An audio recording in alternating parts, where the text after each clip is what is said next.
හරි නම් අයබෝන් හැමෝටම අද මම ගෙනල්ලා තින්නේ database management system වලින් කියන 26 වෙනි ප්‍රශ්නය. එතකොට මේක තමයි ප්‍රශ්නය. මේ ප්‍රශ්නේ හැදලා තින්නේ 16 වෙනි ප්‍රශ්නය.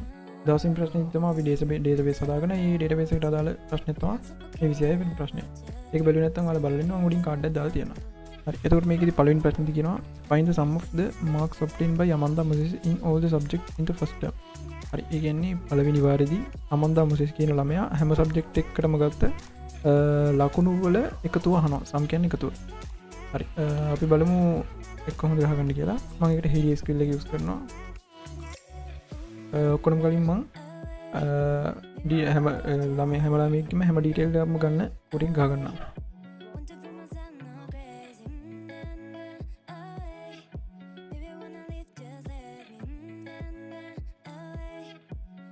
හරි මේ විදිහට මම කුරික් ගහගත්තා.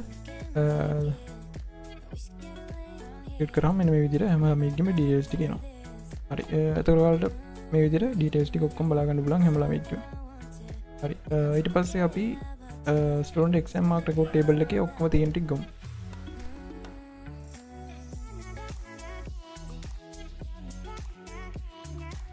ඒකට මම වෙනම කුරික් ගහලා තියාගත්තා. මොකද නැත්නම් හැම කියන්නේ මම කුරිකක් ගහන සැරේට මේක ගහන්න ගියාම වීඩියෝ දික් වෙන හින්දා මම වෙනම තියාගත්ත ටැබ් එක. ඒකට මම ඉක්මනට මෙතන දා ගන්නවා. ඔයාලට පේනවා එතකොට student exam mark record table එකේ තියෙන data ටික මෙතෙන්ට ඇවිල්ලා තියෙනවා. හරි. ඊට පස්සේ දැන් අපි ප්‍රශ්නට අදාළ කුරික ගහගමු. හරි. දැන් ඔයාලට පේනවා මේ විදිහට කුරික ගහගත්තා. මෙතනදී කියලා තියෙනවා Amanda Moses කියන ෆස්ට් නේම් එක Amanda ලාස්ට් නේම් එක Moses කියන කෙනාගේ ලකුණු වල එකතුව තමයි ගන්න කියන්නේ. මේ sum කියන ෆන්ක්ෂන් එක දාලා තිනවා ලකුණු වල එකතුව තමයි ගන්න කියන්නේ. හරි. එතකොට මොන වාරේදී ෆස්ට් ටර්ම් එකේදී පළවෙනි වාරේදී ගත්ත ලකුණු වල එකතුව තමයි ගන්න කියලා කියන්නේ. දැන් අපි එක්සිකියුට් කරලා බලමු. මේ විදිහට එකතුව තමයි 265. හරි. ඊට පස්සේ අපි දෙවෙනි ප්‍රශ්නෙට යමු. දෙවෙනි ප්‍රශ්නේ තියෙනවා what is the sum of marks obtained by Nisansala Wickramanayaka students studying in class 11B for all subjects in second term. හරි. ඒ කියන්නේ දෙවෙනි වාරේදී 11B පන්තියේ ඉන්න Nisansala Wickramanayaka කියන ළමයා හැම සබ්ජෙක්ට් එකකටම ගත්ත ලකුණු වල එකතුව ගන්න කියලා කියනවා. හරි. මේකෙදිත් අපි ඉස්සෙල්ලාම ඔක්කොම ගන්න කුරික් ගහගමු.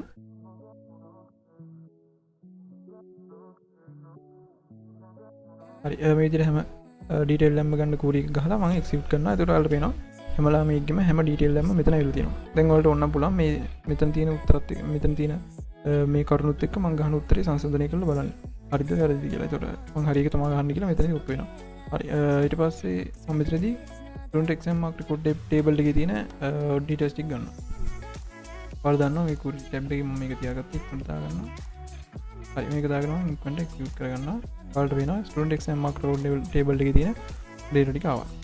හරි. ඊට පස්සේ මම කෝඩ් එක ගහ ගන්නවා.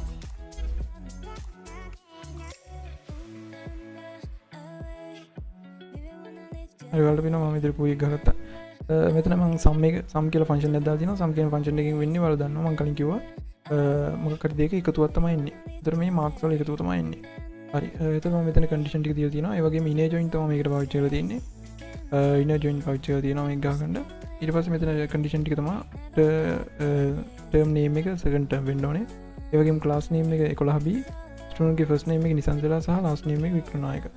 හරි. දැන් එක්සිකියුට් කරාම ඔයාලට පේනවා 248.56 තමයි එරන් තියෙන ලකුණු වල එකතු වෙන්නේ. හරි. ඊළඟ ප්‍රශ්නෙට අපි යුත්තේ මේකේ කියනවා find the sum of the marks obtained by Sajitra Wickramasinghe STU 0.3 mathematics and science in the first term. හරි. ඒකෙන්දී පළවෙනි වාරේදී ගණිතය සහ විද්‍යාව කියන විෂයට මෙන්න මේ ළමයා Sajitra Wickramasinghe කියන ළමයා නැත්තම් එයාගේ ID එකක් දීලා තියෙනවා STU 0.3 කියලා. ඉන්නේ කී ළමයා ගත්ත ලකුණු වල එකතුව තමයි අහන්නේ. හරි. අපි කුරික් ගහගමු. මම ඔක්කොම ඩීටේල්ස් ටික ගන්නවා ඉස්සෙල්ලා. මේ විදිහට මම මේක එක්සිකියුට් කරනවා. හරි. ඔයාලට වෙන ඔක්කොම ඩීටේල්ස් ටික ආවා මෙතන. හරි. දැන් මම කුරික ගහ ගන්නවා. දැන් මේ සැරේදී මම ආයේ මේ අන්ති කුරිය මෙන්න මේ කුරිය එක දදා ඉන්නේ නැහැ. Student exam mark record table එකේ තියෙන data ටික ගන්න නැහැ. මොකද මම ඉක්මනට අනිත් කුරිය ගහ ගන්නවා. ඒ ප්‍රශ්නට දාලා කුරිය ගහ ගන්නවා. හරි මේ විදිහට මම කුයි ගහගත්තා. මෙතනදී ඔයාලට වෙන සම් එකක් තමයි අරන් තියෙන්නේ. මාක්ස් වල සම් එක එකතුව. ඒ කියන්නේ මේකට තිනේ ජොයින්ස් ෆයිල් එකක් තියෙනවා. සබ් ක්වෙරි එකෙන් ගහන්නත් පුළුවන්. සබ් ක්වෙරි වලට මේක ලේසියින්ද මම මෙතනදී මේක යූස් කරා. සබ් ක්වෙරි යූස් කරන්නත් පුළුවන්. හරි එතකොට මෙතනදී කන්ඩිෂන් එකෙන් චෙක් කරලා තියෙන්නේ ටර්ම් නේම් එක ෆස්ට් නේම්ද සහ ස්ටුඩන්ට් ඉන්ඩෙක්ස් නම්බර් එක තමයි අරන් තියෙන්නේ. අපිට කලින් අර ප්‍රශ්නේදී කිව්වේ මෙන්න මේ ඉන්ඩෙක්ස් නම්බර් වෙන කෙනාගේ ගන්න කියලා. නැත්නම් අපිට ෆස්ට් නේම් ලාස්ට් නේම් දීලා ගන්නත් පුළුවන්. මම මේ විදිහට ගත්ත ප්‍රශ්නේදී කියලා තියෙන විදිහටම.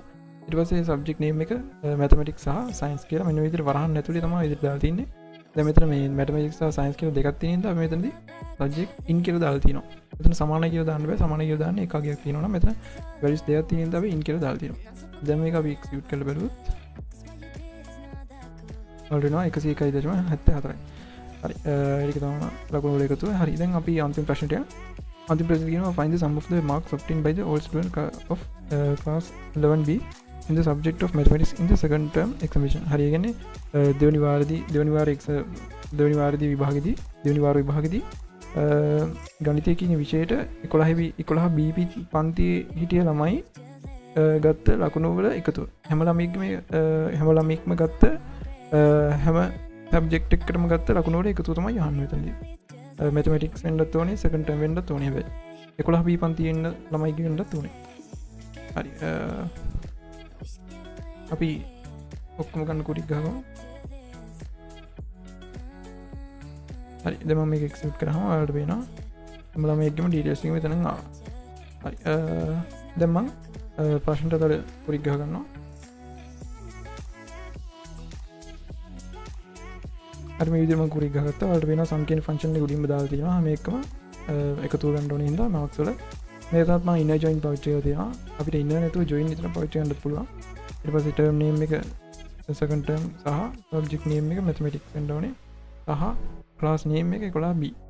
එන්නේ ඔක්කොම ට්‍රූ වෙලා එන කට්ටියගේ මාක්ස් වල එකතුව තමයි එන්නේ. එක්සිකියුට් කරලා බලමු. ඔයාලට වෙනවා 31.301.06. හරි එතකොට අද ප්‍රශ්න ටික ඔය ටික. හරි නම් අපි 27 වෙනි ප්‍රශ්نين අත්තම යනවා. ස්තුතියි.